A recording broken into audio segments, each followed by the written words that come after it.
to the Adderley podcast. My name is Kristen. My name is Phoebe. And I'm Candy. We are excited to be here. Yeah. Episode Three. Okay, episode Depending 1 was on an how introduction. you're counting, it could be 3, it could be 2. Okay, yeah. Episode okay, that's a 3. Segment, like topic 2. Episode okay. 3, topic 2. Cool. Okay. We already introduced ourselves in the previous episode, so Watch that if you. Yeah, if you haven't already. and if you're watching this and you haven't yet subscribed, just do it We are and then judging proceed. you. Yeah. We're listening and we we're are judging you. Cool. I have cough, guys. If I cough at some point, just allow. Cool. Today we're talking about, Candy, do you want to tell us? Yes. We're talking about a very, very interesting topic, which is godly womanhood. Yes. That sounds such a huge. Yeah. It's a very heavy thing. like We definitely won't be able Yeah. to cover everything, but we'll try. We'll do our best. Well, yeah, we're going to do our best Yeah. because Yeah. this topic. now we have learned. Episode 3 we've learned. With with the wisdom the Lord has given, Yeah. we will try Yeah. to cover as much. Cool. But before we get into it, what's your favorite thing about being a woman? I'll let Phoebe go first. Mine is a bit shallow, and so I need to. I might need to adjust depending What on how makes deep you think Phoebe mine is. is You know, she's a deep deep? chick. I might say my nonsense, and she comes and says something really deep, and I don't have an opportunity now to you've switch. said many things. Now I'm shy to say my things. Anyways, my favorite thing about being a woman is the accepted softness. Yeah, I had gone with softness, and then I was like, they're going to cancel me that you're saying men should be rough. This isn't about the men, but I like that we are accepted to be soft, and that's a power in itself. It's not a weakness. It's like our softness gets things done. We are able to do things with our emotions being on our fingertips, and it's accepted. Like, it's not, why are you being like that? Yeah. All right. On that, I like that if someone found me hugging you, Oh yeah. no one is going to be like, and yet you guys have that thing where Yeah, they can't tell each other they I feel- love you. They put a black heart. That's. You know what? Yeah. if they put a heart, I had something in Yes. mind, but it has switched because that has to be my favorite Yeah. thing. The fact that I get to hug my girlfriends, Yeah, tell them and I like love just- you, yeah. just be And it's and not awkward. Be mushy, like have like body contact with them. Like Yeah. if like you can, I was going to say something, but like some people might even find it weird for women to do that. But like you can cuddle with your girlfriends Yeah. and it's okay. Like it's not like no one is going to assume that yeah. you're subscribing Yeah. to the letters of the alphabet.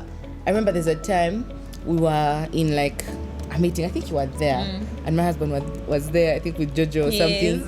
I don't remember. I think I was with Frisera as well, Yes. and I think she was leaving. Yeah. So we hugged, and she says, "Love you," and I say, "Love you too." And they then they laugh. laughed. They looked at each other and died. Because And they I was could like, never "Why?" say The that. love you is And then- only and on your birthday when it if Let it me tell comes. no. Let me tell you the joke. So someone was like, tells Jojo, imagine me telling you I love you, and they died. Like the thought of it was so funny, and then so they had this thing where they were like, on your birthday I'm going to be like, love I you, love bro. you, love And you, bro. Even the thought of it was so funny. So now they have this running joke on each other's birthday. They say love you, bro, but with many emojis. Emojis because of how- too. It's so And I'm like, funny. As if masking. So I was like, but don't you And make love it- him? right? So why not So don't say you it? say it? Anyway, Yeah. yeah, that's I like it. Yeah. That mine has switched to that, but the original one I would say is being a daughter. I think that as a woman I am a daughter. I'm a daughter of God, but I'm also a daughter of my parents, and I think that the experience of being a daughter is very unique. It's very nice. Like being my father's daughter is it's a lovely experience. Yeah. The fact that he watches out for you, he Yeah. provides. Like there are certain things that a son might not be able True. to get away with. Yes. that a daughter just Yeah. might. You get. So I think being a daughter is one of the things that Just it's to real up there for me. to add to my answer, I was thinking about the different women in the Bible, and their experiences with Jesus was soft and intimate. Like she's at his feet with her hair, she's crying, and it's like no one cringes at it because it's like a woman, and I'm allowed to do that with God. Men should do that. I really think they should, but They don't want to. it's I guess another episode on another podcast where they talk about. Yeah, I think one of my favorite, apart from what you guys said, one of my favorite things about being a woman is, I want to call it attention to detail, but maybe not so much that it's mixed with being extra and so much attention. Sometimes I know it can be like a disadvantage, and I think it's a gift that God has given us, and I like to embrace it. Like, you see, if say there are guests coming over, I am obviously the one who's like, this couch is not straight. This thing wasn't picked up. Our host on our first episode shoot. She see how she was all over the place. She was definitely giving attention to detail. She almost sent for new couches. Someone will be coming over and my husband just like, oh yeah, cool, and then he'll just come and then just like, the place needs to be fixed. But you see, do we have what to feed them? I'm not mad at him for that because it's just you know, like it's not but me intentional. as a babe, there's that attention that I have to the certain things that I think is nice. I feel like it creates a nice balance. If no one was ever paying attention to anything, it would be well, of course, and also like being extra. Like we're allowed to be extra. You think of it. I thought about it when the time I was getting married. The weeks leading to my introduction, I was all over town in those arcades, arcade after arcade, because of how many outfits. Then and yet you're among those that don't even wear many things. How many outfits? Oba who's going to the hair, Oba who's going to do what. Meanwhile, you come out for like 10 minutes the shoes in each for outfit. The different outfits. Samuel went sent for a kanzu. He didn't even pick it. It came. Then they measured for like his blazer. And like that's the most he did. He used some black pants he had and he was done. Like I'm judging you. He was just chilling. But you see what else was he going to do? Exactly. Just needed a blazer, a kanzu. And then he went for a haircut. That was it. Me, woke up at what time? What for? Anti-hair, makeup. He woke up at a reasonable time. Kanzu takes like, I was like, oh my God. That must be nice. But then, for me, like when I look at my Snap memories now and I'm seeing like it was all that stuff, it was like, worth it. This is nice. We're getting ready. We're doing what? We're shopping. I feel like there's a joy that comes from it.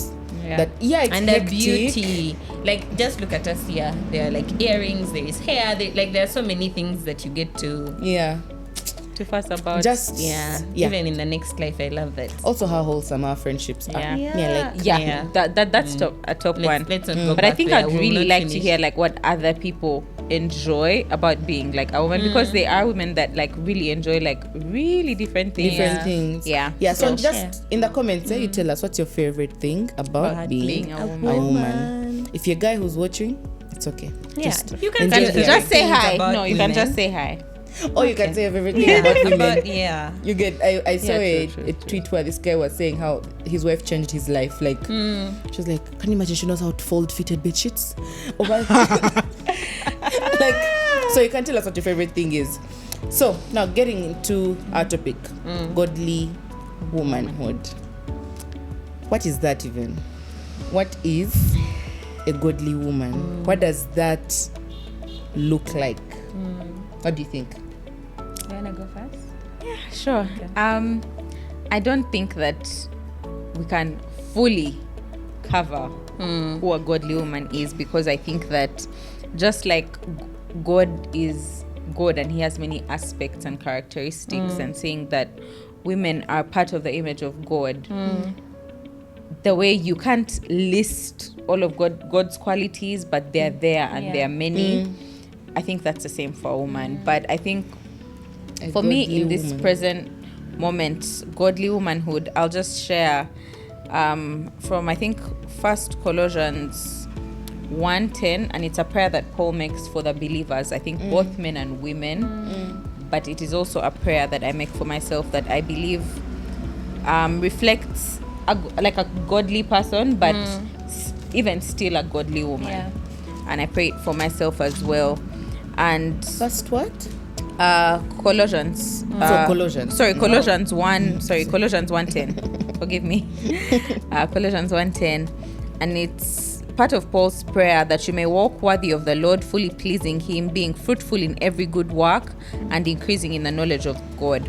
I think that a godly woman is a woman who lives her life in a way that is worthy of the calling of God, and somebody who is fully pleasing to God, like pleasing in everything she does. Who God looks at him is like, I'm pleased with you. Like, I'm pleased with the way you walk, with the way you talk, with the way you treat others, with the way you love others, with the way you're of service. Someone who's pleasing to God. Someone who is fruitful, a woman who is fruitful in every good work, because true, we are not saved by good works, but we are saved to do good works. And last one, someone who is increasing in the knowledge of God. I think for every believer, and especially for a woman, the way God formed you can't be the way you remain. And I don't think there's one bar by which we will measure all women, or one piece of good work, like this one does this and this one does this. But in whatever you do, constantly increase in the knowledge of God, and that increase in the knowledge of God reflects in how you live your life. So provided, I think, you're better today than you were yesterday, and each and every day that you walk with the Lord, you're growing more in the knowledge of Him, and you're looking more and more like Him. That will look different for every woman, but I think that is what I would define as a godly woman. Okay. Yeah. Mine has a short definition, and these are two words: godly and a woman, because they're men who are godly, and then there are women who are not godly. So it's not a thing that comes as it's two words coming together. So first, who is a woman? One who was created by God as a woman. Simply, like, there is no extra detail to it. That's simply what it is. And to be godly is someone who is living. You know how the Bible says, "Be holy, just as God is, just as I am holy." So my definition of a godly woman was a woman who was created by God as a woman, living out their lives in submission to Christ with His righteousness and all the details in achieving holiness. All right. Smart. Yeah, I think when I was thinking about it, I was just like, man, a godly woman, one that knows God, is walking in obedience to Him and His word, and is being who God has called her to be. Because I recognize that the Bible says we're all created in the image of God. Sure. And what we learned recently is the image of God. The image of God. All of us have like when God told man that, when God said it was not okay for man to be alone, or else create in our own image. It was not good. Created man, and it's like the image is not yet. It's not complete. And then we have a representation of God's image that we are. That we present. Yes. That we bring. There's so like walking in that truth of like, this is who God has called me to be, and it's okay if it's different from the man. It's meant to be different. I think that we play different, like roles and whatnot. We do. And I think that's why the conversation of equality. I don't know if it's equality, but when say what a man can do, a woman can do, or whatever, like we're the same. I don't think it's true, because we're not the same. God would have just made one gender would just be genderless blobs, just like going through life. But there are things that are unique about a man and about a woman, and I think when as a woman you understand that and embrace it, it's quite beautiful when you think about it. It's also, I don't want to say easy, but it feels natural. The thing is, what God created for you to do is natural for you. Yeah. You will never be, however good you get at what the other people do that is natural to them, it will never be yours. It will always be harder for you. However, I think that naturalness might not always be the case, because I do believe that sin has distorted God's original picture. So I think that in a perfect world, it would be natural for everyone, but because of sin and what the world looks like right now, being a woman might not feel natural to some people. There's some people who be like, you understand what I'm saying? There's some people who might naturally be like, no, I feel like thank you. Some different. The like this is what is this. Is this. Yeah, that's a good. So I think that like I what? wouldn't Like what's it? like you know that you know that there are people that feel like, let's say like God created you as a woman and you feel like a man. Like okay, naturally. I just don't want to get into it. Exactly. I don't want to get into it, but that is the reality. Are you sure? Yes, and I think just because we haven't experienced it doesn't mean it's not a reality for some people. Okay. And the fallenness of the world has distorted what is natural. Okay, and so I wouldn't even base a woman on what feels natural, because at the end of the day, how you feel about it doesn't really matter in the grand scheme of things. True. Do you think that distorted feeling, like how... Okay, I obviously do not know what that feels like to wake up and say I feel like I'm a man. Yeah. Do you think it's a learned thing? I think it's a corruption thing. When the corruption starts, it may have started when this person was way younger.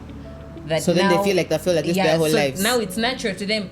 Truth is, it's not what they were born with, but because of the fallenness of the environment they exist in, it's now what's more natural to them. Yeah. I also just want to clarify. I think that there are some things that we have labeled for women that are not necessarily like just because I'm a woman doesn't mean I love pink. True. Yeah, which even so I also acknowledge that there's some things that are not, that have been labeled girly, but I don't think God is the one who designed them. Yeah, and if girly. You're a girl and you don't have pink. So I think because me, so I feel like me, I know I'm a woman and I love it. Yeah. But I'm also, you guys know, I'm also not like completely. These are her favorite colors. Yeah. The ones on her shirt. I'm also not completely girly. Like, you see how Phoebe is? When she walked in, I was just like, why? Where are you going? Where are you going? I think to my wedding, because that's when you might find me like this. You mate, you get.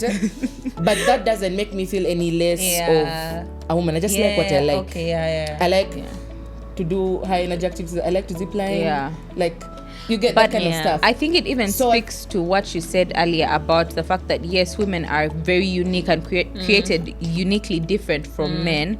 However, women were also created uniquely different from each other. Yeah, true. I think there are a few general things, and I think those are things that the Bible has outlined for a woman to be.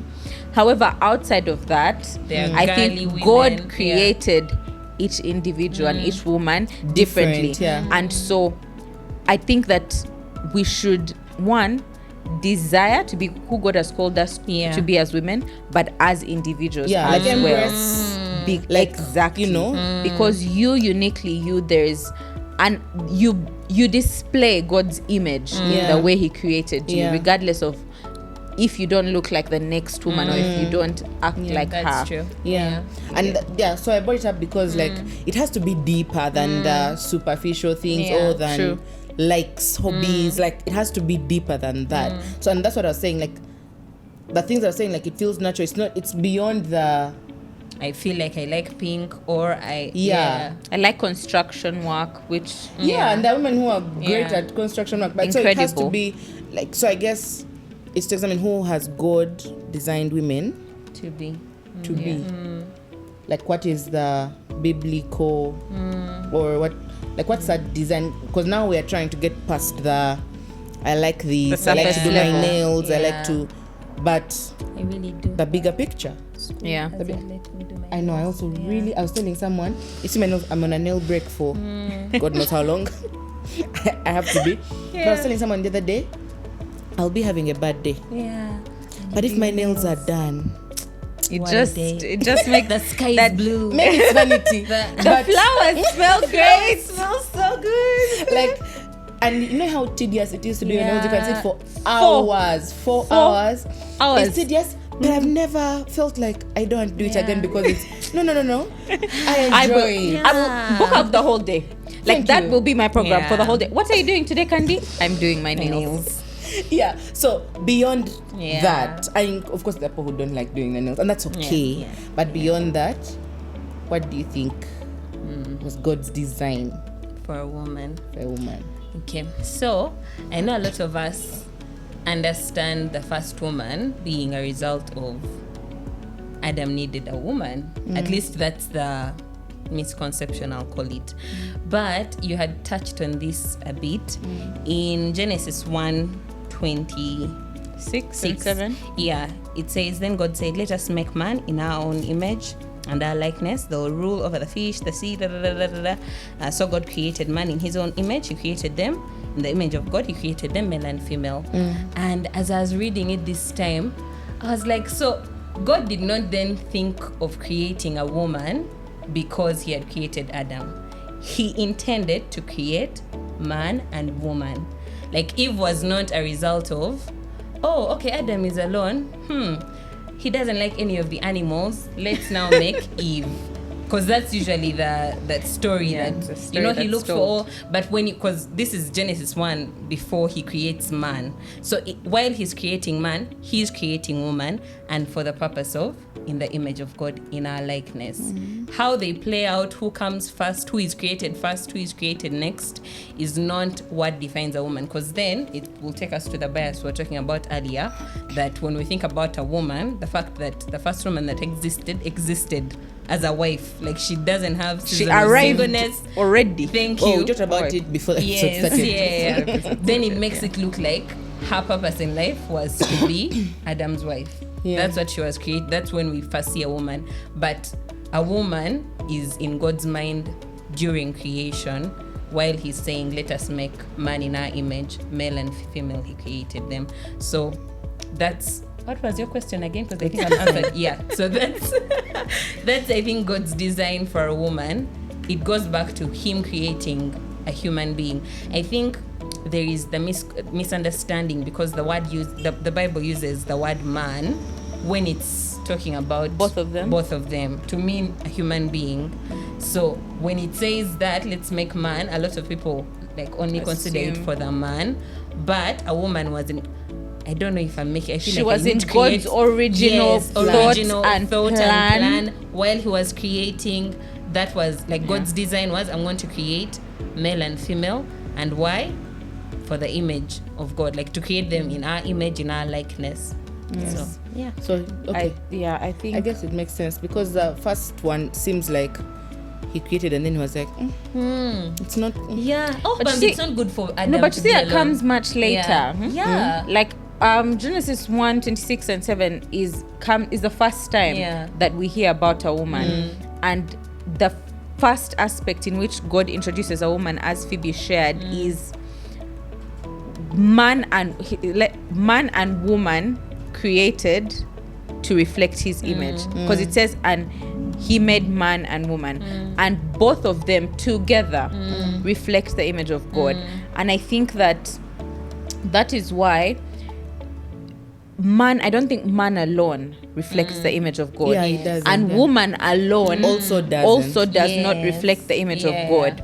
I think that it is incomplete without either of the two, and so both are essential. So the purpose, the reason for their creation was to reflect the image of God. And that means, you see, like when someone is created for a purpose, like if let's say you're a if you're a broom and you're not sweeping, you're not doing what you were created to do, you get so if you're a woman and you're not reflecting God's image, you're not doing what you were created to do. I do think that in what you are created to do, women have unique and distinct aspects of God that they reflect, and so do men. But So that can is we not get the into purpose. Maybe the aspect Yeah. No. to bring it to life, because like Phoebe said earlier, we're talking about when you want to read about womanhood, or when people are talking about womanhood, usually they'll reference Proverbs 31. But that text is talking about a wife who doesn't exist. I like to anyway, because it's saying a noble wife who can find a virtuous, and it talks about a wife. So even in the description, she wakes up early to make breakfast for her household. It's all wife. Yeah. Clearly, she has children. Yeah. Don't know which household you're making breakfast for. So she's a mother.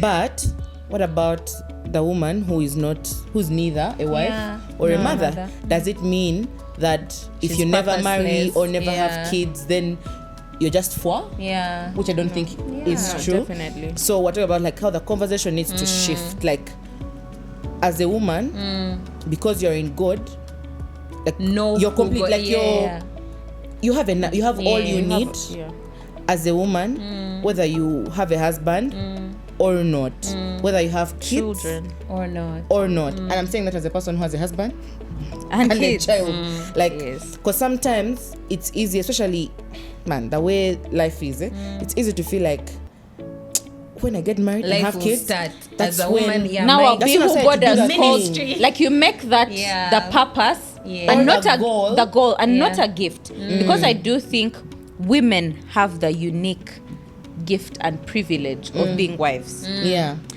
And that is a gift God can give you, but there are multiple gifts He has to give. We have the unique gift, and gifts usually are responsibilities of being mothers, and that can be one of the gifts He has given you. You have the unique gift and ability maybe to be of service. Maybe you could be a teacher in a school. Maybe God has given you the gift and the privilege to serve Him, maybe through music, or it can be a counselor. So I think that they are unique gifts that are given to women, and motherhood and being a wife are part of those gifts, but they're not the purpose. They're not why you were created. And God is the giver of gifts.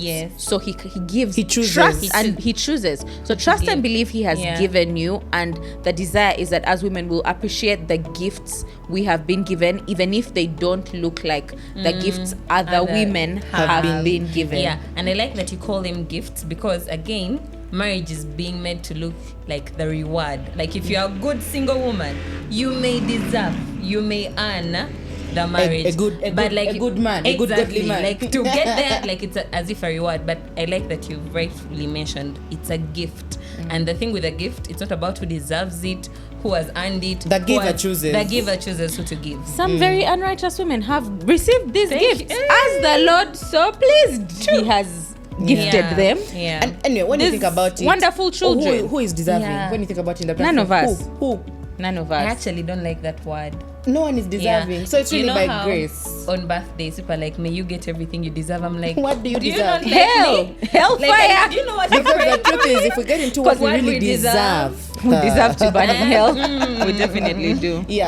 But God is gracious. So, but it also doesn't mean that maybe God loves you less if you don't get the gifts that. But I know that in the society, I think the society that we are in, it's okay to have the desire, I think, to marry. It's good to have children. It's a good thing. But I think the task is not letting it consume you, not wanting that gift more than the giver. True. Yeah. Because the giver is the goal. Besides, there will be no marriage in heaven. So like exactly. So like so when you what happens after? Last time when I was asking you guys and I was thinking about it, like our reward is God. True. He's our true reward. And greatest gift. When you reach heaven, and your true reward is just being with God. Will you be happy? Will heaven be really heaven for you? Will you be happy that you're in heaven? Like when you think about heaven as like the idea of heaven is that you're with God. Is that enough for you, or you'll be like, where is my ring? It's not something you've cultivated to enjoy. Where is my crown with diamonds? Where is my mansion? Because that's what you're looking at. Where's my mansion? It reminds me, like there was a period of time I was struggling quite time, and I don't even know why I could call it quiet time, because ideally all time should be God's time. And I read some things that said, if you're struggling to spend time with God here on earth, your What makes favorite you thing think? to do is not to spend time with God while you're here. What are you And gonna somehow you are convinced that you want to go to heaven. Like you clearly You don't, sure you because want? what's there Is spending is time with spending God. time with God. And so if spending time with God is a chore for you, Candy, you just might need to reevaluate some things, you get. So God being the true reward, he really has to be that. Because he is. It's not even And a thing nothing of else. please try to make to see that he's the reward. He is actually the reward. When you think about all these other things that you can attain down here, and then what? Yeah. But it's also a constant prayer, because the reality of it is true. As very wretched sinners, it doesn't often feel that way, but our God is gracious and merciful. And I think just like the man that met Jesus prayed, help my unbelief, I think it is also a prayer that we can make to our gracious God. It's a prayer that I do make, I have help made me that desire prayer. you to above enjoy. all else, Like to there's enjoy desire, you. but I've Help made that me prayer enjoy to you. enjoy spending time with Yes. God, because Yeah. like I'm sure almost every Christian has gone through it. Why you're spending time with God, but as a thing to tick off, like okay, I did it it's a today. struggle. Even tomorrow, okay, I did it. I did it. But you can, and I think that it's okay to make that prayer and say, God, I want to enjoy spending time with you. And let me tell you, he will answer the prayer, because I know that I've come to, if there's a prayer that God answers, it is when you're asking for him. When you ask for him, Thank you. When you ask for him, that is the prayer that he answers. he said, delight in Literally. delight Ask and delight you'll in me. receive. How All much that is more for him. will he give the So Holy like, Spirit when we ask? and when you ask that, and God so graciously allowed me to enjoy spending time with him, like, and like if you're out there and you're just thinking, you guys, it's hard. 5 minutes in, I'm just like, when is this ending? Ask your father. Like, it's not like he doesn't know. You think it's a secret? He knows. Right? But more than him knowing, he wants it to. Yes. He wants like he wants you more than you want him. And he wants to help you want him. Philippians 2:13 is one of the verses that freed me, because it was, he gives you both the desire to the will and the power. I want to go there. He gives you both the will and the power to do it, something like that. So like he didn't just give you the power to do something, he also gives you the desire, the will. I was like, I could ask for this. Like, I can be honest with you. Be like, I'm yes, struggling. I'm The struggling, but I problem really is that we want think to. that the thing is in our head and God doesn't yet know. But also we think there are some things that we have to get for ourselves. Like there are some things we can do in our mind. Like we don't acknowledge that even the ability to choose God is a gift from God himself. Here it is. 2:13 Philippians, for it is God who is working in you both to will and to work according to his good purpose. So what made you think that even your little this, because you're like, I used to want you, help me. Who told you that was you even in the beginning? It was a gift from him. Now we digressed. We digressed very, very fast. But back to those aspects of God that as women we, what did we call it? Do we represent, or the unique things, the unique things that God has given us as women? Let's get into it. I don't know if that ties into, okay, maybe we'll get into like our God-given responsibilities as women, but we can first, tackle. So all this digression was to just say, beyond marriage and motherhood, like, you are a woman and God created you for a purpose by creating you as a woman. Goes back to one of the things I was saying at first when you asked us our favorite things about being women. What throughout the Bible, the most, well, I would say I get them the most because I'm a woman, but the intimate moments with Jesus, only women cracked that code. That there is that, I don't know if it's the gift of our emotions, and I'm please don't use these words that I'm saying men don't have emotions. Like I said, there's probably a podcast out there talking about men and how I don't understand them, so I don't know there are things, but I'm speaking for a woman. There is a strength of emotion. I don't know if that makes sense. A surge of emotion that we have, and we get to live that out towards God. Like there is a passion. I don't know if it adds up, but I'll give examples of like Mary sitting at the feet of Jesus. There's a prostitute woman who was sitting at Jesus' feet, washing his feet with her tears. No, this one was with her tears and with her tears and her hair.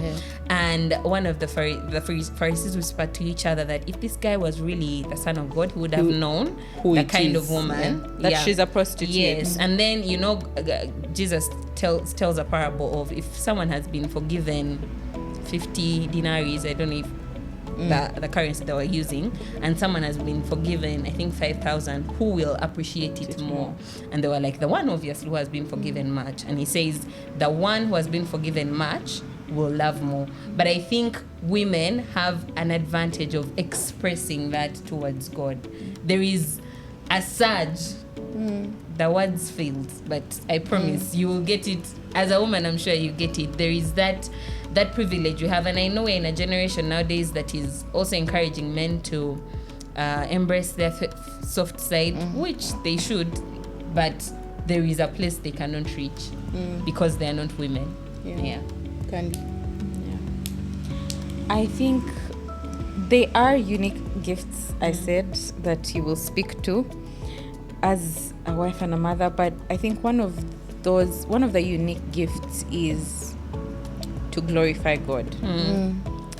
I just wanted to share from, I think, Isaiah 43, 6-7, and it speaks to us, the Christians, who have been created and how we were created for God's glory. I think, let me just pull it up real quick. But I think that why that is so important is because as a woman, one of your key roles and one of you, like your purpose, is to glorify God in everything that you do. So as a woman, whether you are a child, a lady, whatever stage of life it is that you're in, whether you are a woman that's going to be that's going to be celibate for life, and that's going to pursue God, your life can glorify God, and your life can be a testimony to God's central goal, which is reconciliation through Christ. Because the whole Bible, I think, meets at the point of Christ and the sacrifice that he made for us. And that sacrifice is centered around the analogy or the truth of the church being the bride of Christ and the groom giving his life for the bride. And I think that's also one of the aspects that women play and womanhood plays in God's picture. I think that the church is Christ's bride, but as a woman, you are a replica of that bride. You have the privilege of being that replica. And I think you can replicate that in two ways. As a married woman, you are definitely a bride, but also as a single woman, you also still emulate that being part of God's family, and God's family doesn't grow through procreation alone, but through faith. Through faith in Jesus, you can nurture the people in the church. Deborah was a woman that she grew up. There was a time where the army of Israel didn't have enough strong men to fight, and she raised up a generation of men that were able to fight. So as a woman, whether a single woman or a married woman, you can be a nurturer for the kingdom of Christ, for Christ's bride, for that church. And you show that it's the family of Christ is through faith, not just through procreation. And I think that is a unique ability that a woman has, and a unique contribution to the church and to God's glory and to salvation that you can make. I like that because every time we talk about women being nurturers, we think of it in terms of children. Yeah. Not But children. That's not the Biological only children, way we can nurture. Yeah. Like Yeah. there's people in the church that could use the gifts that you That you have as a woman, that you can use them for your children, but you can also use them to care for the other To people, raise up people and nurture. And I was also thinking about like making disciples. Making disciples. Making for disciples sure. 100%. Like that's like not just for men. Like as a woman, there are many younger women. Bible actually Than says you, the older who women teach the younger women. So you can disciple, get few women around you, younger women, teach and them if you're the word, 25 and disciple you're saying them. I'm not older, there is a 12-year-old girl. Yeah, You're exactly an like older you woman would in do her for life. children. Because yes, of course, we can't ignore that, like motherhood and also being a wife. Like those are also unique things. Like a woman can't carry a child and whatnot. Yeah. But when you have that child, the Bible encourages us to raise those children in the ways of the Lord and to teach them. Like it's a responsibility. Yeah. But even if you don't have children of your own, there's so many young children. Like so now, like us in Uganda, this country is like one big kindergarten. Like majority of the people in this country, like know each other. Are young. Yeah. We're It's that doing thing this of thing population and IO. population IO. I'm and older than 66%. I think mine was Ugandan. 73%. I'm older than 73% Of of the Ugandans country, are younger yes. than us. Yes. Yes, you get, and I'm That's 27. crazy. So like, Just just imagine I'm how many youngins are yet. there. Yeah. Like That's so, like there are crazy. many young people that you could disciple, you could teach the word of God. Yeah. But even as a mother, when it speaks to nurturing your children, I think the unchristian perspective is give them what to eat, make sure they are bathed. But nurturing children in the way of the Lord is still Is still more than about that. teaching them and showing them through your life, but also in how you raise them and to live for Christ, to be people after God's heart. And so the same way you nurture your children, it's the same way that you nurture everyone around you. It's the same way that you disciple, share Jesus with people, just like you are expected to share Jesus with your children as a mother, but also just as you're expected to share Jesus with your spouse as a wife. Yeah, and I think we'll talk about specifically motherhood in the future, but for kids especially, modeling what being a Christian looks like is so important. Like you will say, do this, but what they see you do is what they will pick the most. Yeah, true. Like let them see you read the word, let them see you pray, Let them see you forgive. let them people see that have you hurt be you. kind. Yeah. Like they need. I read a story of this babe whose son at school, as a kid who he never used to come with lunch. So he told the kid, my mom will not mind packing 2 lunches for me, don't worry, I got you. And the mom was like, it's true, so now I pack 2 lunches. But someone was pointing out, like, the fact that your son even knew that asking, you're the type of person that's gracious. even then, the generous, they've gotten it from you, but they have seen, and that they're modeling out what they have seen. So to also do that for the younger people that we see that are around us. Yeah, but just to add on, I think you are pointing at it, the part we represent in the image of Christ is we have the opportunity of, we know who our bride is. When they say bride, we know it's a woman, and Christ and his bride, that's literally what we are doing right now. As we are waiting for Christ's return, we are preparing his bride. We are his bride, and we have the unique advantage of being women who are living out being Christ's bride. Because I can imagine it's a bit awkward for the guys to identify as Exactly, like to also prepare themselves for Christ. Like they're going to be brides too. Not, but we have a unique advantage of actually being a female who is living out, understands how a bride ideally would act, and so and prepare for Christ. That, because you know how for them, those who are going to get married are preparing to represent being Christ and not being the bride. Does that make sense? And yet eventually we are all the bride. Of Christ. So like there are many aspects to this topic. Being a godly woman ties into so many things of our lives. How you dress, how you behave at work, how you. So we're going to try and we'll break it down in the coming episodes and what does it look like in the workplace, being a godly woman at the workplace? What does it look like in how you dress? How does it look like when you're single, when you're married, when you're all that as a mother? Yeah. So we'll get into it in the coming episodes. So help us God. But also make sure that you tune in so that you don't miss more of these conversations.